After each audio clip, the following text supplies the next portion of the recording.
예, 훈련은 늘 무언가를 증명하는 것. 훈련은 늘 무언가를 증명하는 것이라는 제목으로 하나님 말씀 증거하도록 하겠습니다. 우리 사도행전의 교회의 특징을 말한다 그러면 기도겠죠. 기도. 오늘 부제로 삼았는데 그게 오기와 기도, 끈기. 오기의 기도와 또 끈기의 기도. 자, 이번에 말을 맞는 겁니다. 오기는 뭐냐면 오로지 기도. 오로지 기도. 그죠? 그래서 1장 14절 보니까 더불어 마음을 같이하여 오로지 기도에 힘쓰니라. 영어 성경 보면은 constantly in prayer 이렇게 돼 있거든요. 끊임없는 기도. 그래서 끈기. 히읗을 써야 되는데 빼버렸어요. 끈기. 오기와 끈기. 오로지 기도, 끊임없는 기도. 이게 승리를 이루었다는 것입니다. 사실 당시 세상에서 제일 센 힘은 로마 제국이었잖아요. 근데 교회가 로마 제국을 무너뜨리죠. 똑같은 겁니다. 다윗이 골리앗 무너뜨리잖아요. 하나님만 의지하고 기도하는 백성들은 항상 이런 일들이 벌어진다는 것입니다. 뭐 옛날에 그런 걸 읽어봤죠. 황소가 개구리 밟아 죽이는 건 뉴스가 되지 않는데 개구리가 황소를 죽였다 그러면은 이건 뉴스가 되죠. 이건 마치 개구리가 황소를 죽였다라고 하는 사건과 거의 같다고 생각을 합니다. 우리 성도의 삶이 이런 거예요. 개구리가 황소 죽였다. 이게 성도의 삶이에요. 다윗이 골리앗 물리쳤다. 이게 성도의 삶이에요. 미약한 교회가 로마 제국을 이겼다. 이게 교회의 삶이고 성도의 삶이라는 것입니다. 이러기 위해서 우리가 어떻게 돼야 될 것인가? 이제 그 매뉴얼을 보자는 거예요.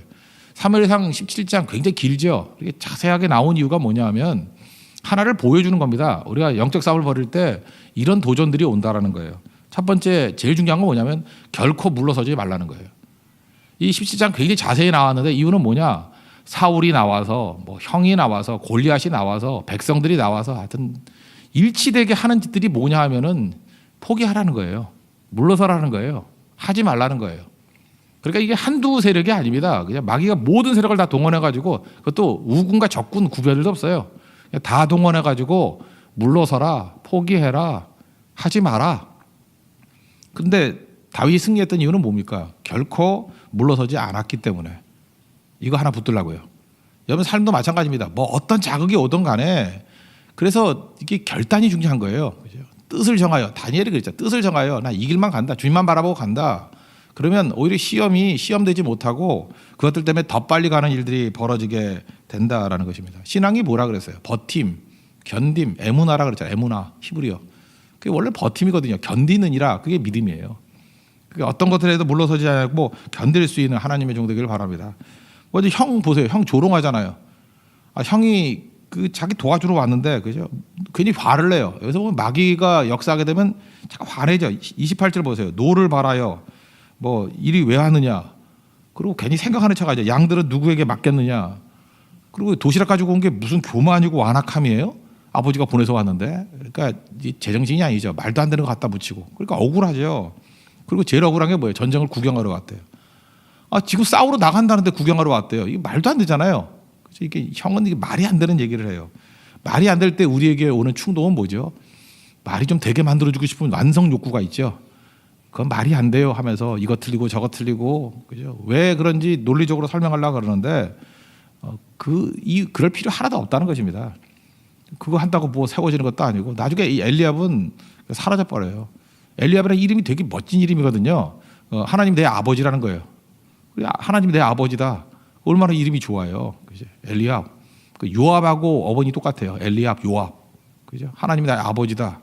되게 이름 좋은 건데 다윗 이후에 엘리압이라는 이름이 싹 사라져 버렸어요. 수치의 이름이 돼 버렸다는 것입니다. 다윗이 대승리 거둘 때 조롱하던 이름이다. 그래서 그 이전에는 2번인가 나오는데 이후에는 엘리압이 나오지도 않는다는 것입니다. 심리전이에요. 그러니까 이런 거에 넘어가면 안 되는 거죠. 골리앗과 싸우기 전에 엘리압이 있다라는 거. 목적은 뭐예요? 마귀가 왜 이런 시험을 주죠? 물러서라. 물러서지 않겠다. 이기는 거죠. 그다음에 골리앗이 나와가지고 또 공격을 합니다. 나를 개로 여기고 왔느냐? 그러면서 뭐 신들의 이름으로 또 저주하고. 그러니까 악한 자들의 특징은 뭐냐? 화를 내든지 저주하든지 맨날 이런 겁니다. 그죠? 이유는 뭐예요? 물러서라는 거죠. 공포를 가지고 다 허세잖아요. 허세. 등치 크다 그러면 뭐 잘난 거예요. 싸움할 때 등치 크게 뭐 중요해요? 맞출 때 많은 거지. 그죠? 그러니까 아무것도 아닌데 똑같은 생각도 달리 생각하면 되게 쉬운 건데 그 문제가 되는 거죠. 여러분들 그 연세 드신 분들은 다 알겠죠. 뭐 제 또래만 해도 좋은 회사 그러면 어디였습니까? 뭐 삼성, 현대 뭐 이런 데 아니었어요? 대기업들. 근데 요즘에 취업하는 사람들 그쪽 안 가요. 그죠? 안 가고 뭐 카카오 뭐 이런데, 그죠? 뭐 네이버 뭐 이런데 넥슨 이런데 가더라고요. 그러니까 옛날에는 기업같이 다는 중소기업 같은 데였어요. 그죠? 몇십 년 전에는. 근데 그런 그 IT 기업들 쪽으로 사람들이 다 모여들잖아요. 그러니까 이게 뭐 강하다 그러는 것도 사실 10년, 20년도 가지 않는 건데, 그러면 지금 있는 것들이 또 강할까요? 그렇지도 않아요. 또 10년 지나고 또 한 15년만 지나놓으면은 또 다 바뀌어버리죠. 지금 많은 사람들이 준비하고 있는 직업이 없어질 직업이라 그러잖아요. 어떤 게 될지도 모르는 건데 이제 그런 거 의지하면서 연연히 한다는 거죠. 그거 다 껍데기거든요. 지금은 이제 등치가 크면 클수록 문제가 되잖아요. 다 문제가 되죠. 여러분 미래를 알기 위해서는 중국 가보면 하는데, 중국에 가보면은 웬만한 도시에 가면요 반 정도가 전기 자동차예요. 왜 GM이 우리나라에서 뭐 나가려고 그러는지 아십니까? 이제는 그 가솔린 엔진 쓸 일은 없다고. 한 10년 정도 지나면 다 전기차 탈 거라고. 그러니까 이게 주소를 잘못 찾고 있는 거죠 지금. 좀 엉뚱한 거 하는 거예요. 제가 은행도 얘기했잖아요. 은행 다 없어진다고. 이제는 텔러라 그래가지고 앞에서 사람 만나면 비용이 발생되기 때문에 이제 인터넷으로 다 하지 뭘 하겠냐고. 옛날에 버스 안내양도 없어진다 그랬죠. 그거 왜 없어져요?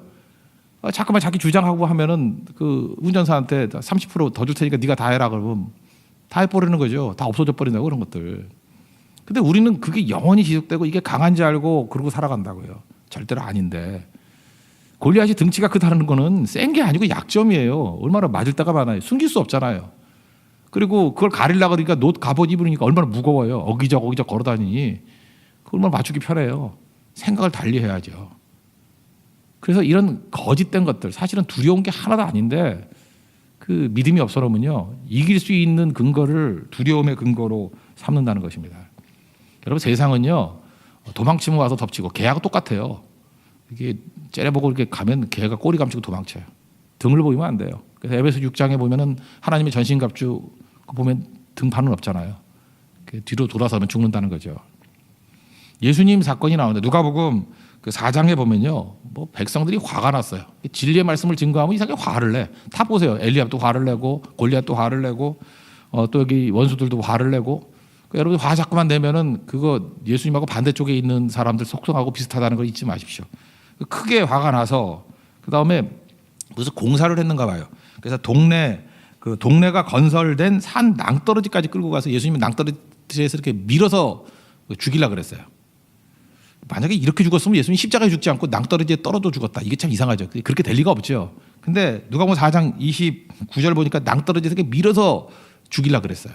막 군중들이. 그럼 위기죠. 이렇게 막 군중이 막 몰려오는데 그냥 밀기만 해도 떨어지잖아요. 근데 4장 30절 보니까 예수께서 그들 가운데로 지나서 가시니라. 그리고 끝이에요. 너무 허무해. 와 하고 왔는데 예수님이 뚜벅뚜벅 가운데로 들어갔더니 길을 쫙 열어주더니 홍해가 갈라지듯이. 그러고 왔대요. 이게 무슨 얘기입니까? 난 이거 갖고 옛날에 제가 이거 묵상을 하면서 이런 생각을 했어요. 정면 돌파만큼 강력한 건 없다. 가짜는 허세예요, 그거. 그리고 생각보다 약한 곳이 어딘지 알아요? 정면이에요, 정면. 우린 정면은 준비가 잘 된 거라고 생각하죠. 근데 대부분 그렇지 않아요. 정면으로는 공격 안 할 거라고 생각해가지고 측면과 후면만 준비해놔요. 그래서 그냥 뚜벅뚜벅 가가지고 정면 치면은 아무 방어가 없을 때가 되게 많아요. 정면 돌파하면 생각보다 싱겁게 끝날 때가 되게 많다니까요. 꼼수가 이기는 게 아니에요. 정도가 이기는 거지. 말씀이 이기는 거지. 말씀 붙들고 말씀은 항상 우리를 정면을 향해서 가게 만들지 회피하게 만드는 게 아니라고요. 물러서지 마십시오. 그게 제일 약한 길입니다. 그죠? 굳건한 믿음 붙들고 정면으로 돌파하면 언제나 승리하는 종이 된다는 것입니다. 저는 우리나라에 굉장히 큰 영향을 미친 사람, 특별히 그 한국 의료계에 영향을 미친 크리스찬 그러면 그 제임스 홀이라는 의사분을 들고 싶습니다. 되게 어린 사람이었어요. 이 사람 20대 의사예요. 여러분 20대가 무슨 일을 하겠냐 그러는데 엄청난 일을 해요. 그 책 나온 게 있어요. 지금도 팔리는 거죠. 닥터 홀의 조선 회상이라는 책이에요. 닥터 홀. 이 닥터 홀은 제임스 홀이라는 사람이거든요. 이 책 참 좋은 책입니다. 그 한국의 이 초창기 선교사들이 와서 어떻게 일을 했느냐. 캐나다 선교사님이거든요. 캐나다 선교사님인데 평양에서 선교를 했습니다. 근데 지금 그 무덤은 이 양화진 절두산 묘지에 있어요. 그러니까 우리 가보면 되죠. 뭐 걸어서 10분, 뛰어서 7분, 뭐 이런 그죠? 우리 참 좋은 데 있죠. 거기 꼭 가봐서 이 닥터 홀, 이 제임스 홀 그 묘소를 한번 가보세요. 가보면은 1894년 11월 24일 죽었다 그렇게 돼 있어요. 닥터 홀. 거기도 닥터 홀이라 돼 있어요. 이름은 제임스 홀. 그 1891년에 의사가 됐습니다. 그러니까 의사 된 지 3년 만에 온 거 죽었죠. 그죠? 그런 사람이에요. 그 한국에 와가지고 임신을 했어요. 그 마거릿 홀이에요. 그 에디스 마거릿 홀. 그 95년 1월 1일생이에요. 그러니까 아버지 죽고 유복녀라 그러죠. 유복자. 아버지 죽고 또 딸이 태어났어요. 그리고 이 딸도 또 3살 때 또 죽었어요. 제가 지금 이 얘기를 왜 하느냐 하면은 그 아내 입장에서 한번 놓고 보자고요. 그 아내가 되게 유명한 분입니다. 로제타 홀이라는 분인데 한국에 왔어요. 왔더니 그 풍토가 너무 어렵잖아요. 그래서 남편이 죽고 난 다음에 이제 임신 중에 죽은 거죠. 그러니까 얼마나 충격이 컸겠어요. 딸을 낳았어요. 그러니까 슬픔이 있죠. 남편 죽으면 되게 고향 가지 않습니까? 캐나다로 돌아가거나 이럴 건데 머물렀어요. 딸을 낳았어요. 그래서 아버지 유지를 전해주려고 그러는데 그 딸도 또 3살 때 또 죽네요. 계속 죽음이에요. 남은 건 본인과 아들 하나거든요. 아들이 셔우드 홀이라고. 이분도 나중에 의사가 되는데 남아있다고요. 저는 이런 생각을 해봤어요. 그분의 심정 속에 들어가서 이제 묵상을 해보니까 야, 이 정도 고난과 어려움이 있으면 이 마귀가 이 정도로 이렇게 코너로 몰면 이제 가야 되는 거 아니에요? 돌아가야 되는 거 아니에요? 근데 물러서지 않았어요. 끝까지 남아있었다고. 평양에서 어마어마한 영향을 미쳤다니까요. 그래서 이 셔우드 홀이라는 그 아들은요, 우리나라에서 태어난 최초의 서양인이래요. 그러니까 메이드 인 코리아예요. 셔우드 홀. 메이드 인 코리아. 그죠? 그래서 파란 눈 귀여운 아기라 그래서 엄청나게 많은 평양 사람들이 와서 구경하고 그랬대요. 뭐 한 푼씩 내고 또 구경하고 막 그랬대요. 자기들끼리 줄 서가지고. 그러던 사람이었다는 것입니다. 근데 끝까지 남았어요. 물러서지 않았다고. 저는 그게 너무 귀하더라고요. 물러서지 않았다고요. 이 로제타 홀이 만든 병원이 우석병원이에요. 지금 고려대학교 병원, 의대, 고대 의대 뿌리예요. 고대 의대가 로제타 홀로부터 시작된 거예요. 이 뿌리. 뭐 연대 세브란스만 선교사 뿌리가 아니고요. 고대 병원도 선교사 뿌리예요. 로제타 홀, 우석병원 그 합병한 거니까. 그리고 그 이화대학교 그 옛날에 동대문에 있었던 거 있죠. 그것도 이분이 시작한 거고요. 그 다음에 우리나라에 그 결핵 환자가 폐병 환자가 엄청 많았다고요. 그래서 이거 도울 수 있는 길이 없을까 해서 우표 비슷하게 만든 거 있죠. 요즘에 나오나 모르겠다. 크리스마스 시리라고. 그게 로제타 홀이 만든 거예요. 그래서 그걸로 펀드레이징 해가지고 굉장히 많은 사람들에게 희망을 줬죠. 결핵 때문에 죽은 사람이 얼마나 많습니까? 결핵 퇴치 운동할 때 로제타 홀 이 사람 무시 못해요. 여기서도 시작된 거거든요. 잘 보세요. 한 여인입니다. 불행과 난관과 어려움. 다윗을 친다 그러면은 엘리압이 있고 골리앗이 있고 사울이 있고 지금 이게 안 되게 만드는 세력들이 있어요. 만약 여기서 난 상처가 많아, 나는 뭐 트라우마가 있어, 맨날 남들이 하는 소리 짓거리면서 그러므로 나는 못해라고 물러갔다 그러면은 아무것도 아닌 인생이라고요. 하나님께서 우리에게 힘 주십니다. 버티고 견디는 거예요. 그래서 이기는 그 자리로 나아가는 것입니다. 히브리서 10장 39절 보니까 우리는 뒤로 물러가 멸망할 자가 아니요 뒤로 물러서면 멸망한다는 거예요. 우리 그렇게 안 한다는 거예요. 영혼의 구원함에 이르는 믿음을 가진 자니라. 그 믿음은 버팀과 견딤이라는 거예요. 그 믿음으로 승리할 수 있는 하나님의 종 되기를 바랍니다. 제가 그 텍사스 대학 총장님 얘기를 지금 어제 그저께 계속 얘기했죠. 윌리엄 맥레이븐 총장님. 이분은 그 특전사 출신이에요. 해병대, 미국 해병대. 그 챕터 3가 뭐냐면 심장의 크기로 사람을 판단하는 거예요. 사람의 자질이라는 게 담력이라 담력. 얼마나 용기가 있느냐 없느냐 그거죠. 그래서 자기가 그 내비실 훈련 받을 때 보면은 교관이 와가지고 교관이 아주 불같은 교관이라는 거예요. 그리고 자존심 상하는 얘기 무지무지하게 많이 한대요. 너같이 머리 나쁜 놈이 무슨 특전사가 되겠느냐? 너같이 왜소한 사람이 뭐가 되겠느냐? 막 인종차별도 한대요. 이렇게 뭐 에이시안들 오면 너 같은 황인종들이 어떻게 백인 이길 수 있겠느냐? 막 거기서 뭐 그런 소리 막 한대요. 막 하면서 그만두겠느냐 이렇게 묻는데요. 그럼 그때마다 답하는 게 뭐냐 하면 그만두지 않겠습니다. 그만두지 않겠습니다. 그만두지 않겠습니다라는 말을 하루에도 몇 번씩 반복되는 질문을 계속 한다라는 거예요. 그래서 훈련 말미에 오면은 그렇게 교관이 얘기한대요. 내가 틀렸다는 것을 증명해줘서 고맙다고.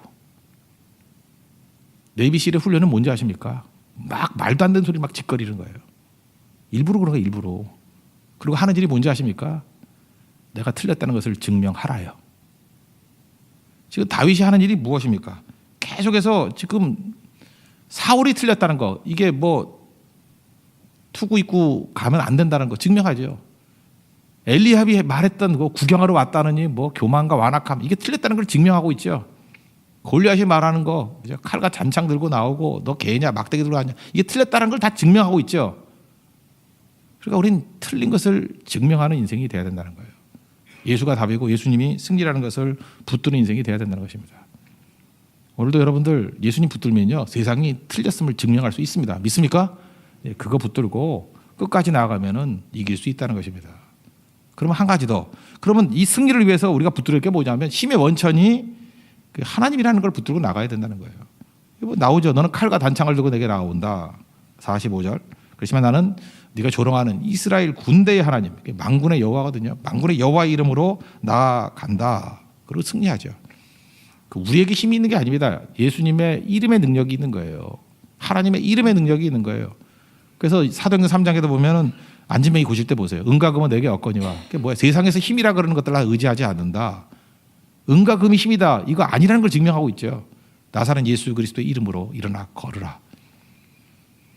막 가슴이 벅차지 않습니까? 우리가 세상에 예수님의 이름이 능력이라는 것을 증명하는 세력으로 우리를 부르셨다는 것입니다. 그죠? 그 이름 능력 붙드십시오. 그래서 하다못해 그냥 예수님하고 이름만 불러도 능력이 임해요. 여러분 고난 중에 예수님, 옛날에 우리 어려움이 있을 때 주여 주여 그랬어요. 주여. 그게 작은 기도가 아니에요.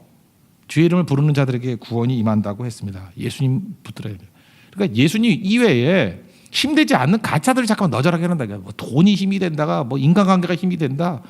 뭐 이런 것들 잠깐만 얘기하잖아요. 그거 힘 안 돼요. 그거 가짜 힘이라고요. 결정적인 순간엔 다 없어져 버려요. 돈은 힘 안 돼요. 아무것도 힘이 안 돼요. 사람이 힘이 된다고요.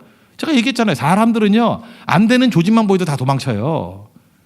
사람은 힘이 아니라 짐이에요. 짐. 그거 허세라고. 그거 믿고 있다가 벽도 벽인 줄 알고 기대다가 벽 아니면은 쓰러지면 오히려 내가 낭패에 빠지잖아요. 아예 의지할 게 아니라는 거예요. 오직 예수님만 의지해야 돼요. 우리나라 그 임진왜란 당시 고대하고 시대가 비슷한데 레오나르도 다빈치 최후의 만찬 그림 그렸죠. 그 그림을 보면 이게 굉장히 수학적이에요. 이 사람이 원근법이 있었고요. 그 예수님 그 뒤쪽 보면은 그 창이 3개가 있고요. 그 옆에 보면 문이 4개가 있어요. 그죠? 3, 4, 12에서 뭐 12지파 상징하는 것도 있고 잘 보면 예수님이 삼각형으로 돼 있고 그다음에 세물이에요. 3명, 3명, 3명, 3명 이렇게 12명을 4개의 무리로 나눠놨어요. 아주 굉장히 치밀해요. 그래서 그림만 딱 봐도 은혜가 돼요. 그리고 예수님이 삼각형으로 돼 있어요. 약간 삼각형으로. 이거 뭐냐 안정적인 거예요. 완벽 구도. 삼각형 구도가 제일 세다 그러잖아요. 그래서 예수님을 가장 강력한 존재로 묘사하는 게 그게 삼각형 구도라고요. 삼각형 구도. 그래서 탄탄하게 보여서 그림을 딱 보는 순간에 예수님만 보이는 거예요. 예수님의 능력의 원천이다. 근데 거기 쭉 보면요 다 잔이 있어요. 근데 그 뭐 이렇게 뭐 레이저로 이렇게 투시해 보면 옛날 원래 그림이 있다 그래요. 근데 원래 그림에는 예수님이 잔을 들고 있는 그림이었대요. 근데 거기 덧칠해 가지고 지운 거예요. 레오나르도 다빈치가 왜 예수님의 손에서 잔을 집었느냐? 뭐 여러 가지 설이 있지만 그렇게 얘기했다 그러네요. 예수님이 들고 있는 잔조차도 시선을 분산시킬까 봐. 오직 예수뿐이네.